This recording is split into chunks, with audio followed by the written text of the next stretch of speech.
Assalamualaikum warahmatullahi wabarakatuh. Bismillahirrahmanirrahim.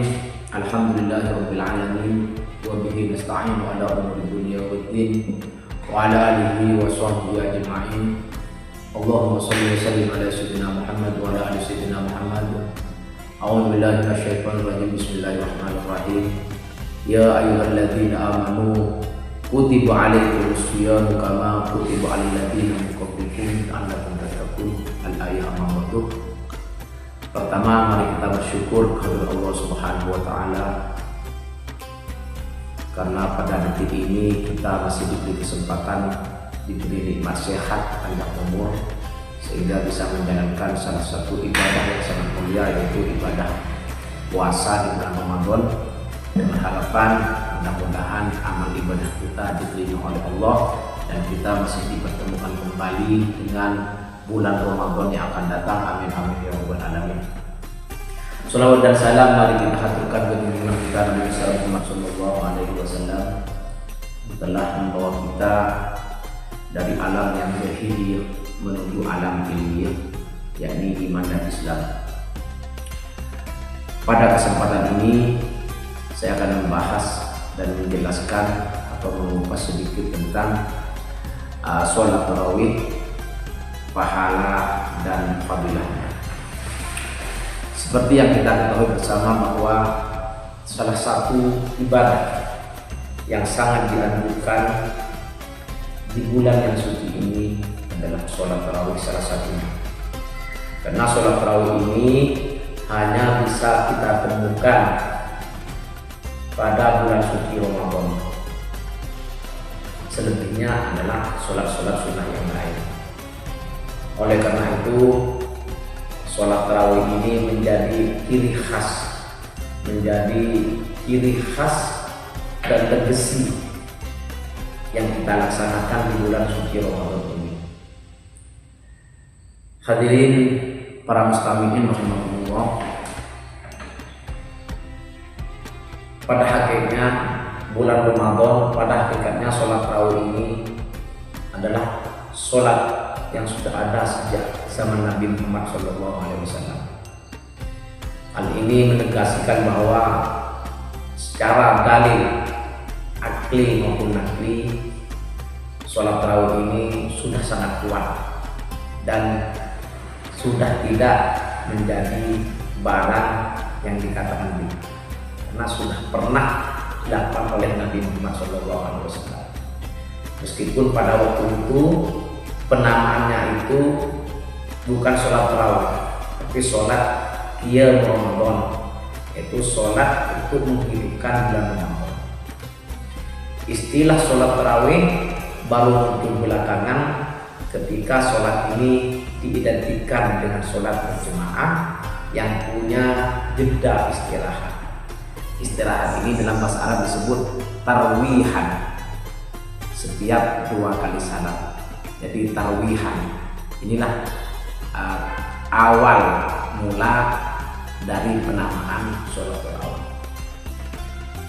Imam Ibnu Hajar Al-Asqalani menjelaskan asal nama tarawih, wa tarawih jam'u tarwihatin, bahwa tarawih itu adalah jamak dari kata tarwih, wa hiya al-marratul wahidah min ar-raha, yang artinya yaitu istirahat satu kali. Sumiyat as-sholat fil jama'ati fi layali Ramadan at-tarawih, dikatakan sholat tarawih karena dilakukan berjemaah pada malam bulan Ramadan. Jadi ini adalah poin dari pemaparan dari Imam Ibnu Hajar Al-Asqalani. Hadirin mustami'in rahimakumullah. Kemudian sejak kapan sholat tarawih ini dilakukan berjemaah? Karena pada waktu zaman Nabi dilakukan berjemaah itu hanya 3 malam. Selebihnya itu adalah melakukan sholat sendiri-sendiri. Ada yang melakukan sholat di rumah, kemudian buat kelompok-kelompok kecil di masjid. Itu adalah pada zaman Nabi. Ternyata sholat tarawih itu dilakukan secara berjamaah itu dimulai pada masa Khalifah Umar bin Khattab.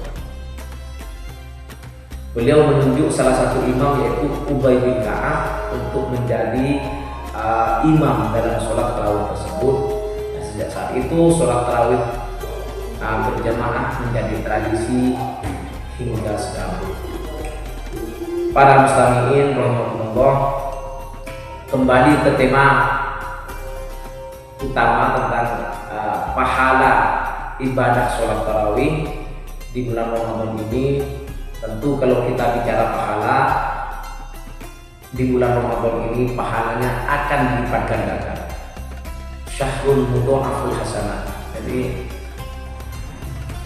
ibaratnya setiap amal yang kita kerjakan di bulan Ramadan ini, maka pahalanya akan dilipat ganda.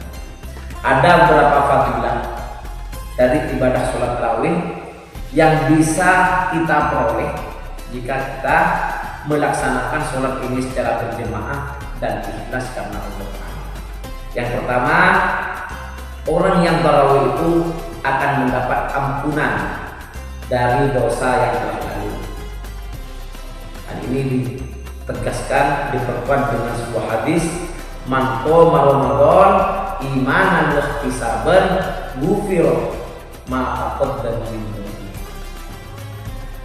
Jadi barang siapa yang bangun, katakanlah koma itu berdiri Ramadan di bulan Ramadan, sholat di bulan Ramadan imanan tasdiqon bisaumihi, karena percaya dengan pahalanya, wahtisaban ghufira ma taqaddama min dhanbihi, dan sholat itu karena Allah Ta'ala, maka Allah akan mengampuni dosa yang telah lalu. Tentu Bapak Ibu, yang dimaksud dari hadis ini adalah dosa-dosa yang masuk kategori dosa kecil. Menurut Imam Nawawi dan Imam Al-Haramain, apa yang termasuk dosa kecil itu? Menurut beliau yang pertama adalah pandangan yang tidak dijaga. Ini biasanya banyak dapat oleh kaum kaum laki, dimana ketika melihat yang menarik biasanya pandangannya itu dilepas, artinya tidak dijaga. Itu adalah termasuk dosa kecil, dan dosa ini bisa diampuni dengan hanya melaksanakan sholat tarawih. Yang kedua, ghibah ringan, ghibah yang tidak sampai menjurus kepada menuduh. Itu ghibah itu ya gosip ringan, kata-kata seperti itu, bukan gosip berat. Kemudian berkata kasar, kemudian maksiat hati, seperti perasaan bangga dengan prestasi diri sendiri, sombong, kemudian pamer. Ini termasuk maksiat hati dan termasuk kategori dosa kecil. Ini adalah fadilah dan keutamaan dari sholat tarawih berjamaah tentunya. Kemudian yang kedua, orang yang tarawih itu akan mendapat pahala setelah sholat semalam suntuk. Man qoma ma'al imam hatta yansorifah kutiba lahu qiyamul lail. Man, barang siapa qoma, mengikuti atau berdiri ma'al imam, yang mengikuti sholat imam hatta yansorifah, sampai selesai, kutiba lahu qiyamul lailatin, maka ditulis baginya sholat semalam suntuk. Bayangkan, sholat tarawih umumnya di daerah kita ini dilakukan 1 jam sampai 2 jam. Tapi pahalanya Allah menjanjikan pahala bagi orang yang tarawih tadi itu bagaikan, bukan bagaikan, pahalanya adalah setara pahala ibadah semalam suntuk. Padahal kita melakukan hanya beberapa jam. Kemudian yang ketiga, dari keutamaan dan pahala sholat tarawih itu adalah mendapat keutamaan khusus remalam.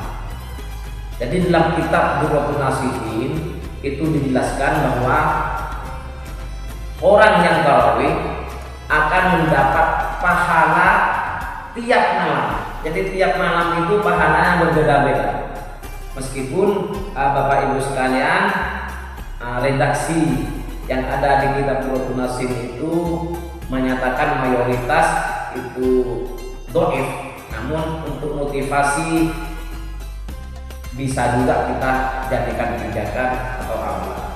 Kemudian apa yang ada di kitab itu, yang pertama, pada malam pertama ini adalah bagi orang yang tarawih pada malam pertama. Nanti ada malam kedua, ketiga, empat, lima, enam.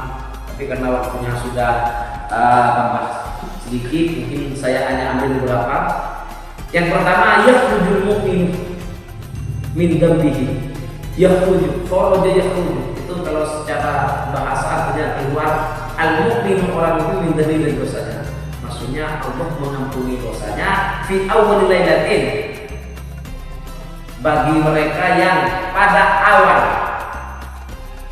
malam bulan Ramadan itu melakukan sholat tarawih kayaumi waladat ummuhu, seperti ketika ibunya melahirkan ke dunia. Jadi orang yang melaksanakan sholat tarawih pada malam pertama itu sama dengan bayi yang baru lahir, artinya masih suci, tohirun, masih suci. Jadi artinya tidak ada dosa. Kalau ibarat kertas putih. Ini adalah salah satu keutamaan yang ada dalam kitab Qurratul Nasim pada malam pertama. Di sini dijelaskan sampai malam kedua, ketiga, empat, lima, enam, tujuh, delapan, sampai malam ke-30 tentunya. Hadirin para mustami'in rahimahullah, ini adalah pembahasan singkat tentang pahala dari sholat tarawih. Pada intinya bahwa sholat tarawih ini hukumnya sunnah muakkad, hukumnya sunnah yang sangat dianjurkan, sunnah yang mendekati kata wajib. Jadi karena sunnah muakkad dan sholat tarawih ini dilaksanakan pada bulan Ramadan, tentu pahalanya sangat besar dan berlipat ganda. Oleh karena itu, mudah-mudahan kita berdoa kepada Allah Subhanahu wa taala, mudah-mudahan kita istiqomah dalam melaksanakan ibadah pada bulan Ramadan ini. Tentu bukan hanya sholat tarawih, di situ ada memberi sedekah, kemudian ada terus Al-Qur'an dan lain-lainnya. Kurang lebihnya mohon maaf. Hadanallahu wa iyyakum ajma'in. Wassalamualaikum warahmatullahi wabarakatuh.